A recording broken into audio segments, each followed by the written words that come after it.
Estudiamos relatividad, es inevitable pensar en situaciones tan fascinantes que nos ha traído la ficción, como el poder viajar a la velocidad de la luz.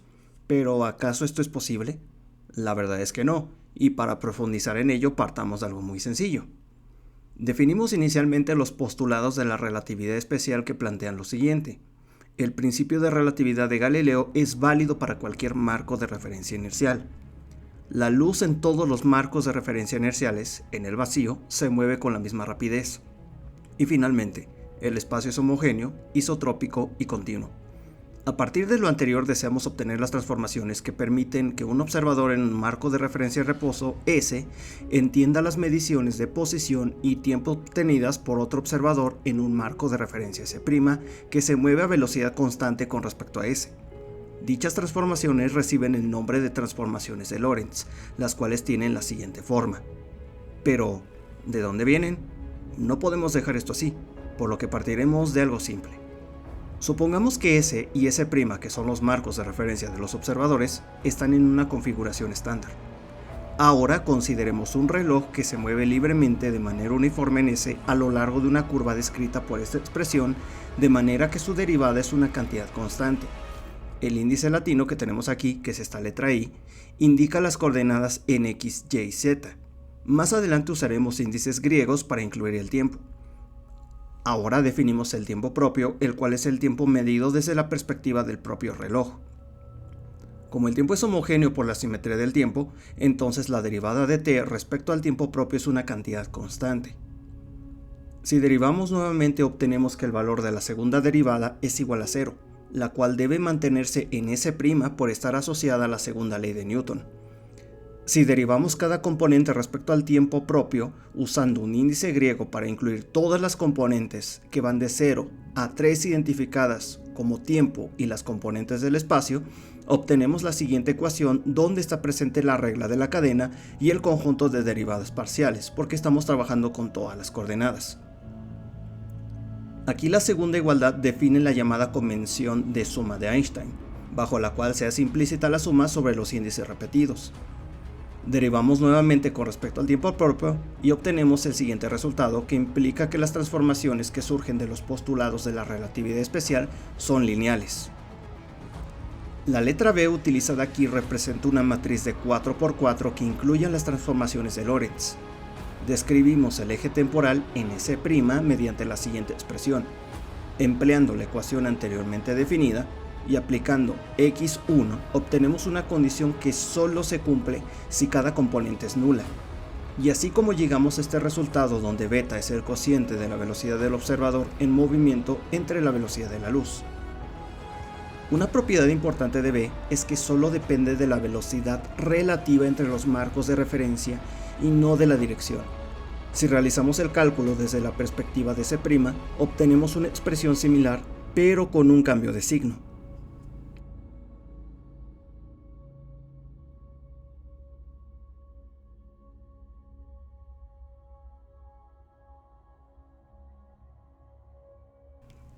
Ahora utilizamos el segundo postulado de la relatividad, que involucra a la universalidad de la velocidad de la luz, de la siguiente forma, donde obtenemos estas expresiones equivalentes. Realizando un producto entre ambas ecuaciones y eliminando términos, llegamos a este resultado, donde calculamos la raíz positiva que nos da el factor de Lorentz. Partiendo de la ecuación definida para x1' y x1, y sustituyendo, obtenemos la siguiente relación, que forma parte de una de las componentes del conocido boost de Lorentz, con lo cual podemos concluir que bajo las transformaciones de Lorentz, el tiempo no es absoluto. Dicho boost puede escribirse en forma matricial de la siguiente forma. Mientras que los boosts de Lorentz dependen del factor de Lorentz, las transformaciones galileanas dependen solamente de beta linealmente. Si suponemos el caso donde S' se desplaza con una rapidez mayor a la de la luz, el valor de beta es mucho mayor que 1, por lo que la raíz da por resultado una raíz no real, es decir, negativa, lo que conduce a una raíz imaginaria. O bueno, mejor dicho, un resultado imaginario, lo cual genera una inconsistencia, lo que obliga a establecer que no existen marcos de referencia que puedan desplazarse con una rapidez por encima de la luz. Todo esto nos indica que, A diferencia de la mecánica newtoniana, es imposible hablar de tiempo y espacio de forma independiente dentro de la relatividad especial, por lo que ahora forman parte de una sola entidad conocida como espacio-tiempo, donde todo evento ocurre en algún lugar del mismo.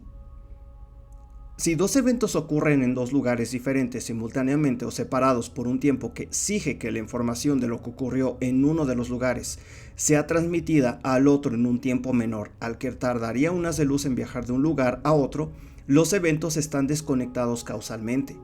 Aquí es donde definimos el concepto de intervalo entre eventos como la separación en espacio-tiempo entre ellos. Aquellos intervalos conectados por una línea a 45 grados se les conoce como intervalos luminoides o light-like, que satisfacen esta relación donde la rapidez con la que la información se transmite es siempre el valor de la velocidad de la luz, por lo que dichos eventos tienen una relación causal.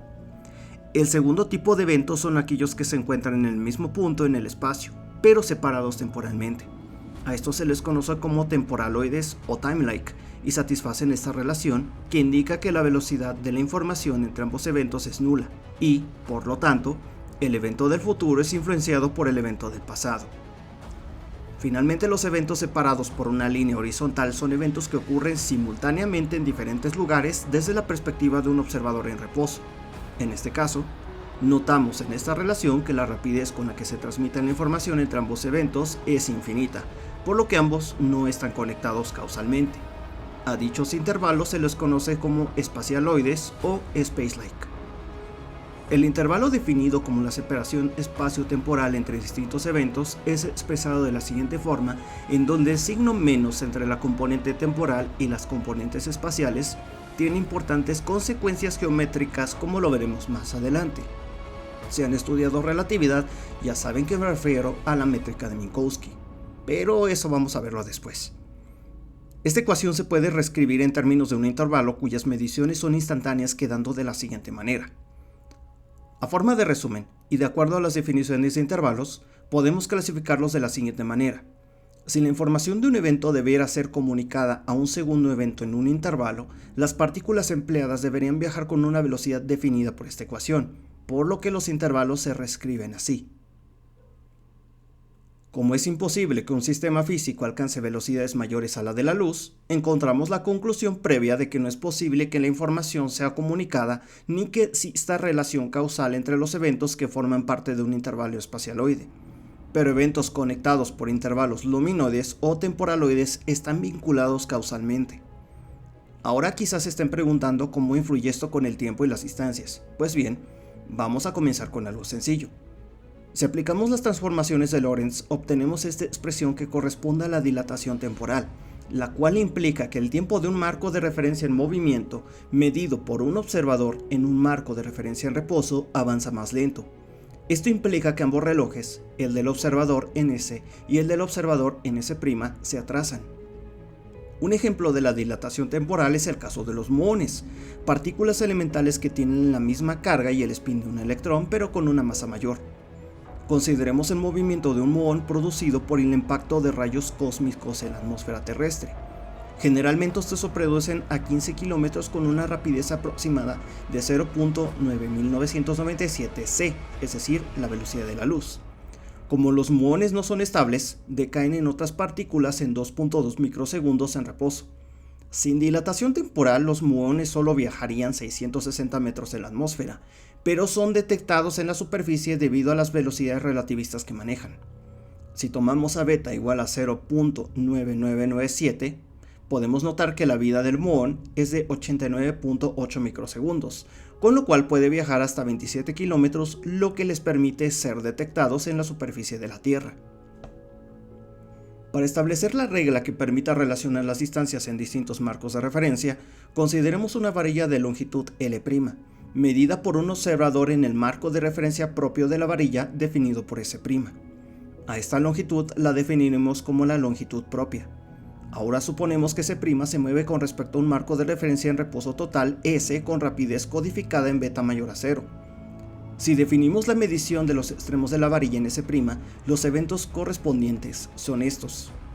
Si analizamos la situación desde el punto de vista de un observador en reposo, las mediciones realizadas por el observador en S' no suceden de forma simultánea debido a su movimiento.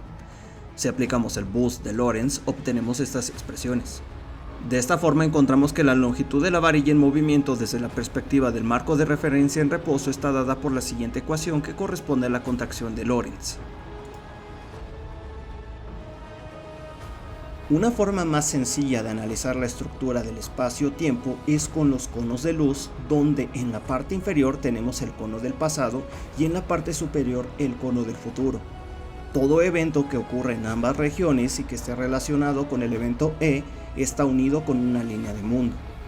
De esta forma, todo evento que haya ocurrido en el pasado de acuerdo a un observador inicial es igualmente apreciado por otros observadores del pasado. Hasta ahora hemos analizado cómo se alteran las mediciones de longitud y tiempo para observadores diferentes. Pero falta algo más, y es el concepto de cuadrivectores, que son todas aquellas cantidades físicas con 4 componentes espaciotemporales que se transforman bajo cualquier transformación de Lorentz. Consideremos el caso de la componente temporal. Cuando la rapidez del sistema es pequeña comparada con la de la luz, es posible expresar P0 así, en donde la aproximación resulta de desarrollar una serie de Taylor. El segundo término corresponde a la energía cinética del sistema.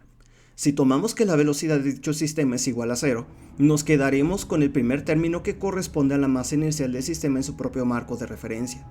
Para Einstein, esto significaba que la componente temporal del cuadrimomento puede relacionarse con la energía total del sistema dada por E, lo que conduce a la ecuación más famosa de la física, E igual a m por c al cuadrado, por lo que podemos concluir en que la energía es equivalente a la masa.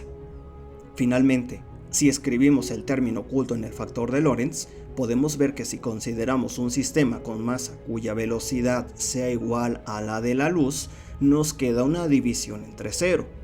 Además, si el sistema tiene una velocidad mayor a la de la luz, terminamos obteniendo una raíz negativa, lo cual nos demuestra de una vez por todas que cualquier objeto con masa no puede viajar a la velocidad de la luz o con alguna velocidad superior, tirando de una vez al caño todas las teorías que nos pone la ciencia ficción.